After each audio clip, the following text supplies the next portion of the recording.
Well, today, a couple of questions I want to start out with to pose for you. Isn't it great knowing what we know?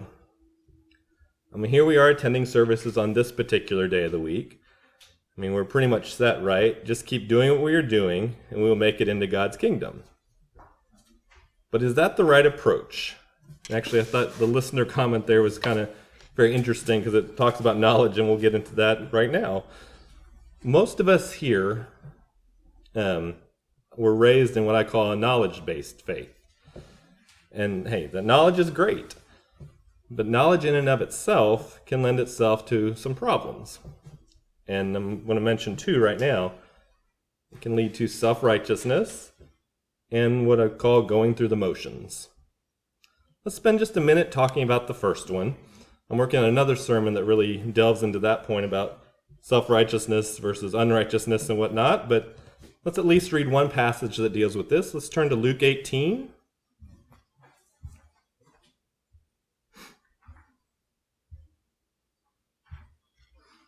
Luke 18, verse 9.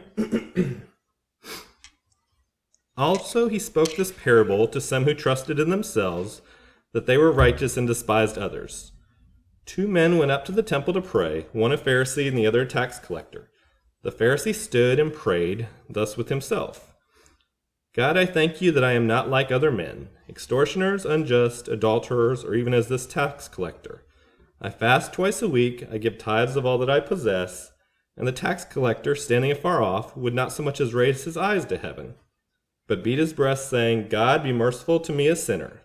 I tell you, this man went down to his house justified rather than the other. For everyone who exalts himself will be humbled, and he who humbles himself will be exalted. We've all read that before, but the Pharisee had the knowledge, but something was definitely missing. But actually, like I said, we'll delve deeper into that for another day. But what do I mean by going through the motions? What exactly would the motions be anyway? Let's take a look at what that idiom means, first of all. Going through the motions is described by the Fairlax Free Idiom Online Dictionary, that's a mouthful, as to make a feeble effort to do something insincerely, or to do something in a cursory fashion. So what are the motions? Obviously, this will be different for each person, but I want to point out a few. If we look back at verse 12 of that verse, it references fasting and tithing. But in our particular church background, there's three that come to mind right off the bat that can easily turn and just go into the motions. Let's say the Sabbath, the holy days, and pork would probably be the first, most common. Those are the hallowed commandments, right? But why am I singling those out? Aren't they all things that we should be doing? Well, yes, I think they are. But I would argue that these things are more cut and dry. They are things that we can control. They are things that impact us personally. And sometimes we feel good enough just not doing things wrong. But my question is, do we do things right? But what is right? Let's turn to Matthew 22.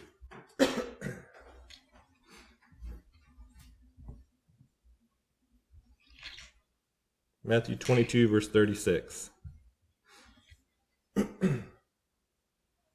I actually think the temperature change is what's got me going today, but I'll make it through, I think. Matthew 22, verse 36. Once again, something we've all read many times, but I just want to draw attention to it again. Teacher, which is the greatest commandment in the law? Jesus said to him, You shall love the Lord your God with all your heart, with all your soul, and with all your mind. This is the first and great commandment. And the second is like it. You shall love your neighbor as yourself. On these two commandments hang all the laws and the prophets. In one sense, this seems overly simplistic. The whole thing can't be that easy. But here's the kicker. It goes against human nature. At least human nature while Satan's in control of the earth. So it definitely isn't as easy as it sounds. Let's turn to another scripture in Matthew to go more deep into the type of attitude we should have. Matthew 25. Matthew 25:31 through 46, and I'm reading from the New King James today. When the Son of Man comes in his glory, and all the holy angels with him, then he will sit on the throne of his glory. All the nations will be gathered before him. He will separate them one from another, as a shepherd divides his sheep from the goats. And he will set the sheep on his right hand, but the goats on the left. Then the king will say to those on his right hand, "Come, you blessed of my Father, inherit the kingdom, prepared for you from the foundation of the world. For I was hungry, and you gave me food. I was thirsty, and you gave me drink. I was a stranger, and you took me in. I was naked, and you clothed me. I was sick, and you visited me. I was in prison, and you came to me." Then the righteous will answer him, saying, "Lord, when did we see you hungry and feed you, or thirsty and give you drink? When did we see you a stranger and take you in, or naked and clothe you? Or when did we see you sick or in prison and come to you?" And the Lord will answer and say to them, "Assuredly I say to you, inasmuch as you did it one to the least of these my brethren, you did it to me." Then he will also say to those on the left hand, "Depart from me, you cursed, into the everlasting fire prepared for the devil and his angels. For I was hungry, and you gave me no food. I was thirsty, and you gave me no drink. I was a stranger, and you did not take me in. Naked, and you did not clothe me. Sick and in prison, and you did not visit me." Excuse me. Then they will also answer him, saying, we'll stop there. That's fine. So here's my question, I guess. So I want to point about going through the motions. Once again, not saying anything's wrong with those things, but does it talk about the Sabbath there? Does it talk about the holy days? Does it talk about clean and unclean meats? I'm once again not saying that we shouldn't be doing these things, but is that enough? Is just doing those things going through the motions? When we are going through the motions, it's easy to look for an out. Let's turn to Luke 10, verse 25.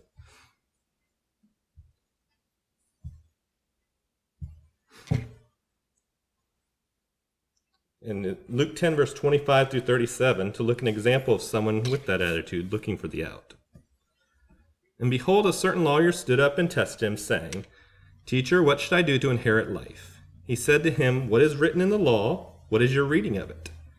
So he answered and said, 'You shall love the Lord your God with all your heart, with all your soul, and with all your strength, and with all your mind, and your neighbor as yourself.' And he said to him, 'You have answered rightly. Do this, and you will live.' But he, wanting to justify himself, said to Jesus, 'And who is my neighbor?' Then Jesus answered and said, 'A certain man went down from Jerusalem to Jericho and fell among thieves, who stripped him of his clothing, wounded him, and departed, leaving him half dead. Now by chance a certain priest came down that road, and when he saw him, he passed by on the other side. Likewise a Levite, when he arrived at the place, came and looked, and passed by on the other side. But a certain Samaritan, as he journeyed, came where he was, and when he saw him, he had compassion. So he went to him and bandaged his wounds, pouring on oil and wine, and he set him on his own animal, brought him to an inn, and took care of him. On the next day, when he departed, he took 2 denarii, gave them to the innkeeper, and said to him, 'Take care of him, and whatever more you spend, when I come again, I will repay you.' So which of these 3 do you think was neighbor to him who fell among the thieves?" He said, "He who showed mercy on him." And Jesus said to him, "Go and do likewise." The lawyer was looking for the out. He's trying to play word games. Well, who exactly is my neighbor? But I can hear the arguments now that I have countering to what I'm saying. Isn't obeying God how we show love to him? Isn't that fulfilling the first part of the command in Matthew 22? And my answer to that is yes and no. The yes, because it is things that we can do to show God that we are listening to what he says. We are attempting to live our lives the way he wants us to. But the no goes back to my previous point. It's easy to do those things in a cursory fashion, as the definition of going through the motions lays out. If it just becomes a checkbox religion, and we don't actually think about what we are doing, what is the point? I would argue that even more than thinking about it, we need to feel it. It needs to mean something to us. It definitely means something to God. Let's read a scripture about that. Let's go to Galatians 5, verse 13.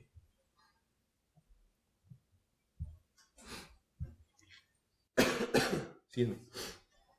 Galatians 5, verse 13 and 14. For you, brethren, have been called to liberty. Only do not use liberty as an opportunity for the flesh, but through love serve one another. For all the law is fulfilled in one word, even in this, you shall love your neighbor as yourself. But if you bite and devour one another, beware lest you be consumed by one another. Through love, the law is fulfilled on that one word. Just keeping the Sabbath, just keeping the holy days, and just not eating certain meats is not enough. That isn't necessarily love. You can do those things out of a sense of duty, out of knowledge. But the key is love. I'll turn to one last verse that reiterates the point of the previous verse. Romans 13.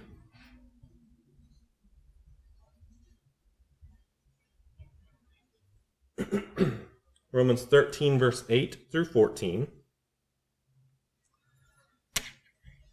Owe no one anything except to love one another, for he who loves another has fulfilled the law. For the commandments, you shall not commit adultery, you shall not murder, you shall not steal, you shall not bear false witness, you shall not covet. And if there's any other commandment that are all summed up in the saying, namely, you shall love your neighbor as yourself. Love does no harm to a neighbor, therefore love is the fulfillment of the law. I think the concept behind all this is simple. Of course, it's the implementation that's the tough part. I want to read, and when I've given a version of the sermon before, I've actually played the song, but I'm just going to read the lyrics from a popular contemporary Christian song by Matthew West called The Motions. And I'll read these right here. This might hurt if it's not safe, but I know that I've got to make a change. I don't care if I break, at least I'll be feeling something. 'Cause just okay is not enough. Help me fight through the nothingness of life. I don't want to go through the motions. I don't want to go one more day without your all-consuming passion inside of me. I don't want to spend my whole life asking, what if I had given everything instead of going through the motions? No regrets, not this time. I'm going to let my heart defeat my mind. Let your love make me whole. I think I'm finally feeling something. 'Cause just okay is not enough. Help me fight through the nothingness of this life. Read the chorus again. 'Cause I don't want to go through the motions. I don't want to go one more day without your all-consuming passion inside of me. I don't want to spend my whole life asking, what if I had given everything instead of going through the motions? Take me all the way. Lord, I'm finally feeling something real. I don't want to go through the motions. So I guess I want to leave you with this last thought today. The knowledge is great. It's important. But if you don't feel it, you don't feel the love, you don't feel the passion, it's real easy to just go through the motions.